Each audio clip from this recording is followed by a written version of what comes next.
Hello, welcome to my podcast, Shawn Matthews, The Real Deal. I have an important and amazing guest on with me today, Gayle. Has been in financial services since leaving school. She has accumulated extensive experience over more than 40 years in financial services and has been focusing on financial planning since 1997. Wow. As a financial professional, brings us all years of experience and financially empowering individuals to improve their relationships with money and increase their money confidence. She's about getting positive results and improved outcomes for her clients. Gayle has an innate ability to relate to people of all ages and backgrounds. Using everyday language you can understand, she prides herself on listening carefully, demonstrating care for you and your loved ones as she builds trust and learns your individual situation. I absolutely love that, Gayle. Gayle considers these the keys to creating great financial outcomes for her clients, making her own $1 million mistakes as a 30-something-year-old helped Gayle understand there's a massive danger in not knowing what you don't know. As a result of that mistake, she's been learning ever since. It was only after discovering some friends had their financial security destroyed because of their circumstances rather than poor decision making. She realized how many people, especially women, were at risk of losing their security and hope for the future. Welcome, Gayle. Thank you for being here. Thank you for having me. I'm so excited to be sharing my time with you and that you invited me, firstly. It's awesome. Oh, it's a pleasure. It's absolutely amazing. I love connecting with like-minded women and just hearing their stories and understanding that we all have a story behind us and to share our knowledge and education with each other. So thank you again for coming on. You're welcome. So I'm going to ask you a few questions. Now let's get started. Okay. You have a wealth of knowledge, and I did peek at your website and thought I'd ask you a few questions from that. So what made you interested in financial planning? Oh gosh, I had been doing banking for many years and I got to what was considered to be the pinnacle of banking, which was doing commercial lending. And there was this weird little course came up and I was like, oh, I'm bored doing this. I want to go and try that thing over there, that new bright shiny object. And the bright shiny object turned out to be financial planning. And that's how it happened, because I was bored doing what the boys thought was the pinnacle of banking. Oh, okay. Interesting. And how long have you been, and how long have you been in financial planning for? Well, 24 years. Because I got qualified just before my middle son turned 10, and that's a really good way to know how many years. Wow. Fantastic. So, yeah, right. Exciting thing. Absolutely love it. It's so great. And so you were a financial planner 24 years ago. That's where you started. Were you always in business for yourself, or did you said you were in banking, and then how did you become in business for yourself? Well, I had a bit of an ethical conflict between what my boss at the time was expecting and what I wanted to deliver to clients. So I basically resigned and went, oh gosh, guess you're starting something on your own, because I know it sounds weird, but at 49, I was considered to be too old to be employable. So ageism certainly impacted my decision, as well as ethics, a combination of the two. Oh, wow. Amazing. Yeah, it's interesting how ageism really gets the better of a lot of people. And I'm sure a lot of listeners out there probably come to that realization when, especially in these times of COVID, that they've maybe lost their jobs and they don't know what to do, that they could actually start their own business in something that they're really interested in. Totally, they can. And I actually spoke to a potential client yesterday. She's going back to study one more year or something so that she can become a counselor. And because she can't find a job now. And she said to me, and if you're over 40 on the Gold Coast, you're done. Start your own job, own business. Wow. So it's an interesting way to think that COVID has changed us that much. It's changed us sometimes in a better way than in a bad way too, right? Oh, no, I'm seeing that as an opportunity for her to go and actually create something that she wants to do because she's passionate about the subject and helping people. So I'm seeing that as a great thing. Oh, yeah, definitely. Fantastic. That's like me too. I wanted that as well, and here we are having a chat about these situations, which is fantastic. Now, what I'm really curious about, Gayle, is in the intro that I expressed that you did $1 million mistake. How did you do this? What was this mystery $1 million mistake, and how did you overcome it? Well, it came about out of absolute fear, to be honest. My husband came home from work, and at the time we owed a princely sum of $14,000 on our house.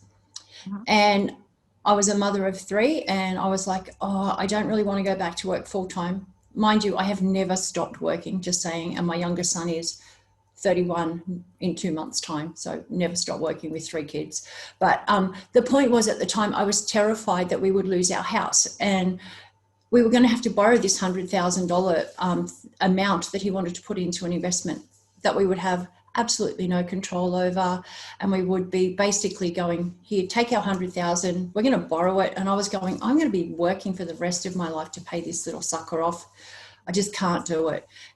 And my husband, instead of encouraging me to investigate and talk to the accountant and maybe, get a little bit more knowledge about it, and he was probably equally as guilty in hindsight, we both went, well, no, we don't want to borrow $100,000 to put into an investment. But 3 years later, he walked in the door and he went, you know that company that I wanted to invest in? I'm like, yeah. And he went, and that was how it was. Each share just sold for $1.1 million. What? Wow. In 3 years. And it sold to a company that is an international conglomerate. So effectively, my fear and my unwillingness to investigate cost us $1 million cold. Oh my God, that's a big mistake. So that's my mistake. Would you say it was a big mistake, or would you say it was more of an opportunity? I now actually, I saw it at the time as a devastating mistake, because I was like, wow, that would have set us up forever. But reality of it is, what it did was it made me go, I have to go and find out more. And that having to go and find out more meant that I started to talk to people. I started to read things. And you know how I said that crazy little bright, shiny object called financial planning? I'd already been starting to learn a little bit about it when the opportunity came up to go and learn it. So I went, oh, the bank's going to pay for my training. Yay! Yes, that's always good. I get that too. So they paid for my initial training, and I went, all right, I'll go and learn. And basically, the more I learned that I didn't know anything, so I needed to learn more. And only just recently, I've completed a graduate diploma in financial planning. Oh, and just recently too. Wow. Yeah, it was conferred in October 2019. Oh, congratulations. So thank you. Yes. After all these years, and you probably have a lot more knowledge, but you know, just to brush up on that, that's good. Well, it is, but the funny thing is that $1 million mistake has actually led me to end up with a degree. Oh, fantastic. If I hadn't made the mistake, I wouldn't have the experience that I have, and I wouldn't have the degree that I have. Amazing. So a blessing. It is. Wow. I love that. It's a blessing. Blessing in disguise, as I say it. When you make mistakes, or when you're going in the wrong direction, sometimes you just veer a little bit to the left or a little bit to the right, and you're on the right path. So that's what sounds like that's what happened to you. I had no intention of ever going to study anything. I was going to be a slacko. And it turns out I have studied for youth. Yeah, fantastic. Absolutely love it. So good. Oh, wow. Have a few more questions for you. So I've actually looked at your website, and I know you've said you're quite passionate about working with women. Do you work with women only, or do you work with men, families? Who do you work with? I tend to have husband and wives, and a lot of single women, as part of my financial planning clients. My little side passion project is actually about helping women get on top of their money. So I just recently did a talk for Volunteering Gold Coast, and it was about just basic financial literacy and understanding what people don't know. Mm-hmm. And again, having done this for 40 plus years, you don't realize how advantaged you are in what you've picked up, what you know, versus what people don't know. Does that make sense? Yeah, definitely. And it does definitely make sense because in school, we're not taught really finances No. and how to invest in things. We're not taught that at all.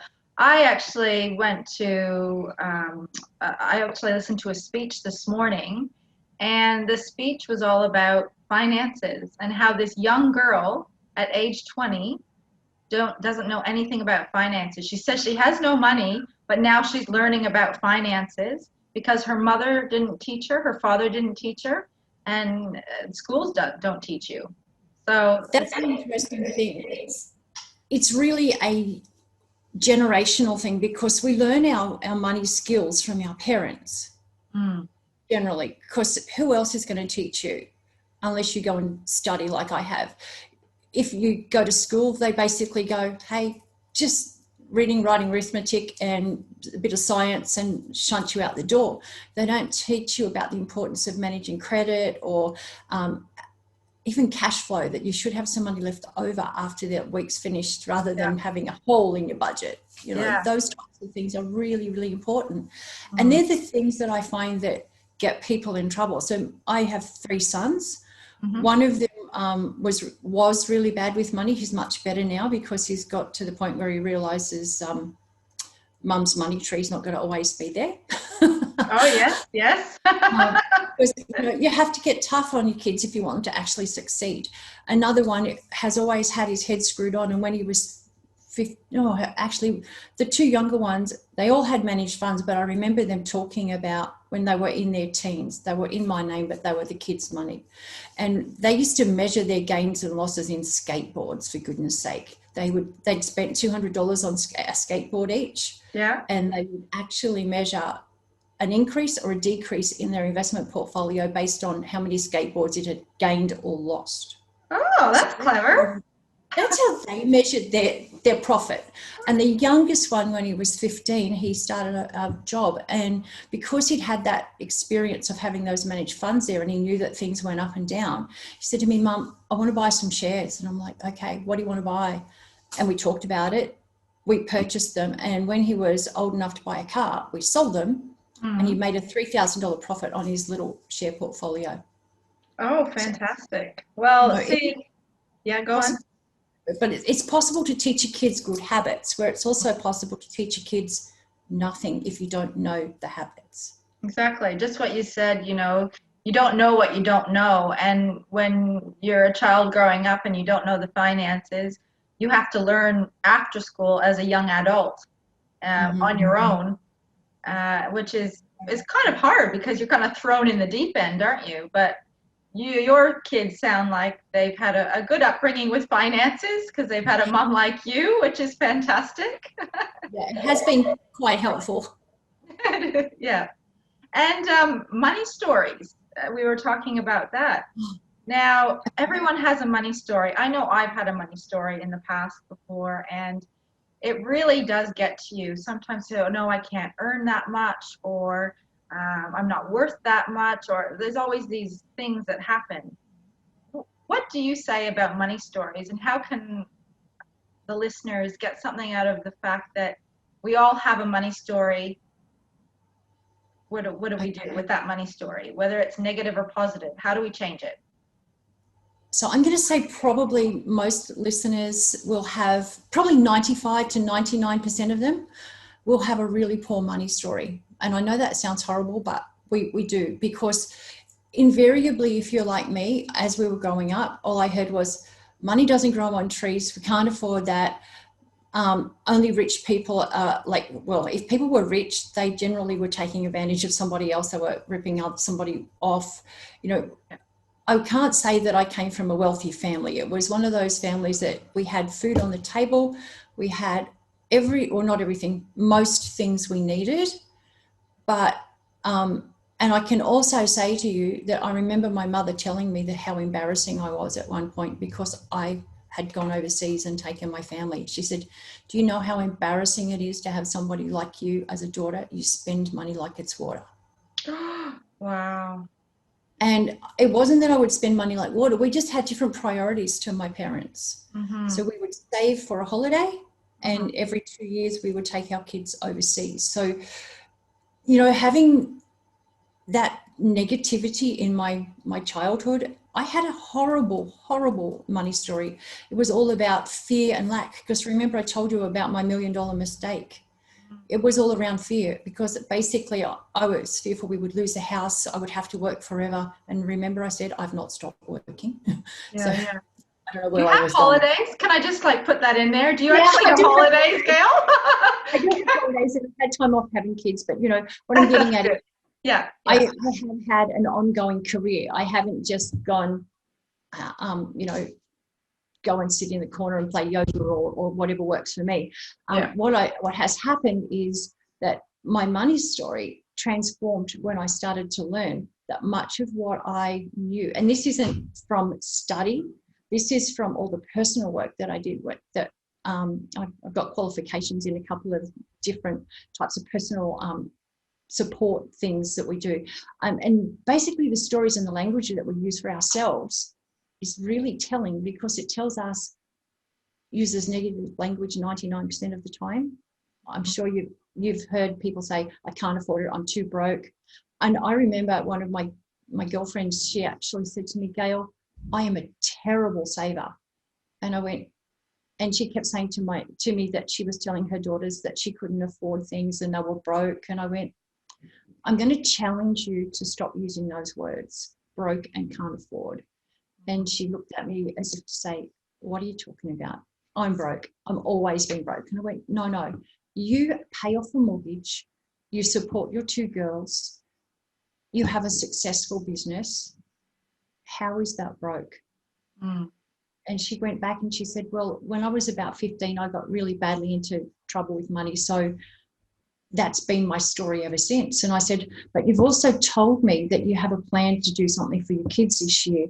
And she was saving every $5 note that came into her wallet. And she had a goal to buy a particular camper van so that they could go camping, because that's what they love to do. Yeah. And I said to her, I want you to change the words. Instead of saying to you girls, I'm too broke, we can't afford it, go, this is not high on my priority list right now. And let the girls understand priorities versus broke. Mm-hmm. And she said to me about 2 months after we'd had that discussion, she said, I sat down with the girls, we talked about it, and the girls realised and agreed that this was a priority. So they've stopped asking for a whole pile of things. Wow, fantastic. Because family priority became to get that camper van so that they could enjoy time together, instead of going, oh, I want pizza for dinner, or I want the latest pair of shoes, or whatever. We can change our money story, and most of it is about a little bit of knowledge and a lot of self-talk. Yes, self-talk is a big one, isn't it? As you said, you can change your mindset or your self-talk to create your new money story. That's how I did it back in the day. And I think you and I have had similar training in regarding how we speak to ourselves. So that's, that's why we have that language, but not a lot of people understand that language. And just to tell ourselves, okay, I am wealthy. Wealthy can mean anything, but I have money in the bank. A lot of people say, oh, I have no money. I said, do you have money in the bank? Yeah, I do have money in the bank. Okay. well, then you have money then. So why are you telling yourself that you don't have money? So I just have 3 accounts, actually. You will laugh. I mean, aside from the investments, I have 3 accounts. I have one that I do my internet like transactions on, so I can't get skimmed too much. Well, ever, hopefully. Thank you. And the other one that I keep my savings in, and then another one that's called Adventure. Ah, Adventure. That's good. So Adventure can be whatever I want it to be. It can be jumping out of a plane, going on holiday, going to the spa, whatever.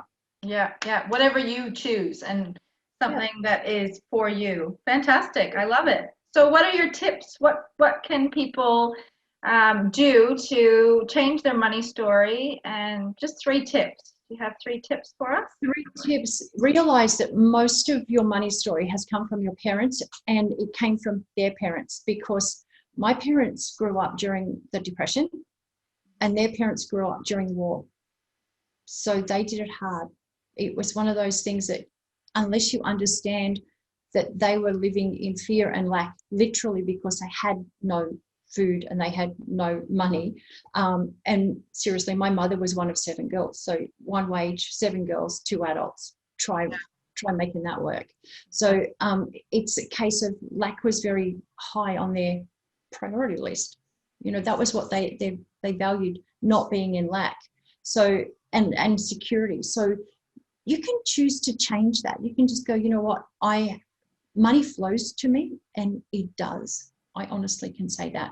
And if I have on my wall, you'll laugh, I have 3 boards on my wall, and one of them is actually about how much money, and it's a ludicrous amount of money. And I deliberately made it ludicrous after talking to my business coach. And I said that, you know, I now earn $50,000 per week.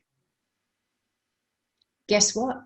I haven't got there yet, but I've stretched my income. Amazing. I've probably turned it on. I would say I've turned it up 3 times, maybe 4. Oh, fantastic. It's crazy. It's the power of your unconscious mind, isn't it? And writing it down. Yeah. That's amazing. And actually another thing is not being afraid to make, I hate the word mistake. I take an opportunity to learn something is the way I see an error. So, you know, if we go, like I know I love the share market, for example, and I have property investments as well. But if I've got money in the share market and I look at it and it goes down one day and up the next, I don't care, because I'm looking at this as a long-term strategy. It's a 3 to 5 year plus strategy. And in some cases, it's probably going to be a 35-year strategy based on when I bought them and when I'm going to sell them, because effectively these things just keep paying me income. Every 6 months, they pay me income. So why would I want to destroy a money tree, effectively, that pays me money, and, you know, by selling it because it's gone down? Yeah. It's just changing your thought process about volatility, because that going up and down is actually called volatility. Yeah, well, there you go. That's a good tip. Something that I didn't know, but I also am learning those sort of things, because it is risky to buy into shares. And what is really happening right now is all the things that people are investing in, not just property, but what are the other things that people invest in shares? Okay, so Bitcoin, things like that. A lot of people will invest in cash and fixed interest. They'll go to the bank and they'll say, hey, take my money, put it in a term deposit. Now, right now, particularly with really low interest rates, that is probably one of the most risky investments you can take. The reason I say that is I had a client say to me the other week, or actually just before Christmas, they said, Gayle, I can get 0.8% on $1 million investment for a 2-month term. 0.8%. And that's annualized over a year. So bring it down, it was next to nothing, right? Now, if you take out the impact of inflation, which is running at around 1.5%, you've already got a negative return on your money that you gave to the bank. Let's call it 1.1%. 1.5 minus 1, you're sitting at negative 1.4% return on your money. So it means that your money buys a lot less now than it did when you put money in the bank. Right. So that's the impact of inflation, and that's what most people don't take into consideration. They look at it and go, oh, shares are risky, property is risky because they go up and down. Yeah, you might put $100,000 into an investment with the bank, but if you took your capital amount that hasn't grown over, say, a 20-year period, 20 years ago, you could have bought a house Mm. Mm. or a Yeah. unit, depending upon where you live. Yeah. Back in the 80s, you could definitely buy houses in Sydney for $100,000. Yeah. Try buying even a shack in Sydney for under $1 million now. Oh, yeah, you couldn't. I used to live in Sydney, so I totally understand. That's why I moved to the Gold Coast. Yeah. So this is what I'm getting at, the difference between the purchasing power then and so, just putting it in cash in the bank, that can at times be one of the riskiest investments that you take. Wow. Well, thank you, Gayle, for all that information. I would love to learn more about what you offer for your clients. You have three things that you offer: wealth creation, superannuation, and then you do aged care finance. Yes. Is that correct? I do. Basically, I've got some clients that I'm helping pay off their mortgage. The tax office is helping them pay off their mortgage, and they've created a investment portfolio. So we're creating wealth for their future retirement. And then I've got other clients that I've turned portfolios. We've created portfolios that are funding their retirement. Then it's got too much to get an age pension. So they're self-funded retirees and they're paying no tax with over $1 million in investments. And then when it comes to the next phase of life where people start to get unwell and they need care, that can be really financially devastating if you get it mixed up and get it wrong. So I've helped sort that out for around 13 years after having my own personal need to do that for my mother-in-law. And then there's another one you don't know about yet. Oh, you haven't launched it yet. Oh, this is exciting. Tell us. So in the next week or so, we're launching a program which is actually about helping women. It's designed specifically for women, and it's around improving, I suppose, our emotional intelligence around money, getting our money stories right, and understanding the power of getting a budget, cash flow, managing your credit, protecting your credit history so that you can continue to buy what you need if you need to get a telephone on a contract or, even electricity. Sometimes if you've had a credit default, they won't give you those. Mm-hmm. That's why you see people on prepaid plans. Yeah. And even I've had personal experience in having my own stuff skimmed. I had a break-in at my office and some information was stolen from my laptop, which was stolen from the office. And I've had my tax records compromised, my personal credit history compromised. So it was a massive learning curve. And I have always been 110% frantically safe with data. But because this was an old laptop and it was stuck in the bottom of the filing cabinet, they took the laptop. Oh, wow.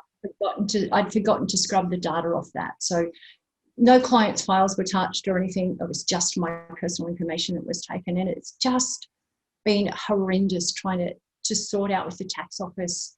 And I even have had to go and get a new driver's license to try and make it so that they can't use the information that they had, because your driver's license normally stays the same for your whole life in the state of issue, and your tax file number stays the same forever.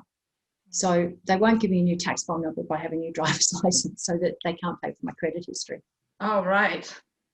Oh, yeah. God. So I have personal experience of having a credit history messed up by other people, not by me.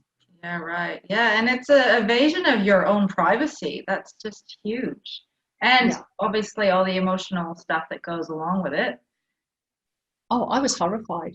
And I will pay the price for that break and enter till I stop doing tax, because every time I want to lodge my tax return, I have to ring the tax office and say, hey, we're lodging a tax return, or we're doing something for one of my businesses. I have to ring the tax office every time. Mm-hmm. So wow, good learning lessons. What's that? It's so important. Yeah, learning lessons are the key, isn't it? Definitely learning lessons. Well, talking about business, your business is called Prosperity Planning or Planning Prosperity? No, prosperity planning Prosperity partners. Planning. So it's Yeah, Prosperity Planning, and you told me just before we got on this call that it's your ninth anniversary. it Is is. that It is. right? Ninth anniversary of having this business. That is fantastic. Congratulations again. Thank you. Absolutely love that. And so you're a wealth of knowledge, which is I try to fantastic. be. That's why I love having you on. It's been amazing to have you on with everything that you've told us today. And how can people contact you? My email is Gayle, Gayle, at prosperityplanning.com.au. And that's probably the best way to contact me. Or you can hit my website, which is prosperityplanning.com.au, and there's a contact us form on there. Either way. Perfect. Okay, well, I'll put that below so everyone can see. Thank you. And they can contact you by your email, and your website is probably the best, as you said. Thank you. And also, you've said you've forgotten something, and I haven't asked you this. What else have you done in your life that I said I wanted? To write a book? You Was wrote a that book? it? Yeah, I did. I wrote a book. you wrote a book. And what's your book Yeah. about? It's actually called Women Mind Your Money, and it's about mindset and money. And effectively giving people, let me say, practical strategies so that they understand the importance of protecting assets, protecting themselves, getting their headspace right, and even understanding what gets included in, say, a divorce. I know it sounds weird, and because there's things called estate assets, which are, of course, when you get divorced, you have an estate. So estate assets basically include your superannuation while you're going through a separation, and any other assets that you might have accumulated. But it doesn't necessarily include trust assets because they may not be yours. They're held in trust for beneficiaries. So, there's a whole range of things in there that I've learned over 40 plus years. And when I wrote the book, my editor said to me, Gayle, you haven't referenced anything in here. And I'm like, I know, because it came out of my head. Perfect. Well, that's amazing. And I think that's what people like, real conversations, real situations, and real experiences. So you sent me the link, so I can also put the link for your book down the bottom too for people to purchase. Thank you. Appreciate that. Yeah, and I hope all of you listeners out there have gotten some value out of the conversation today with Gayle and I. And as I said, I'll put all the contact details for Gayle underneath and attach them. And if you want to contact her, just give her a call. Thanks again, Gayle. Thanks, Shawn. Appreciate your time. You too. I appreciate your time. See you later.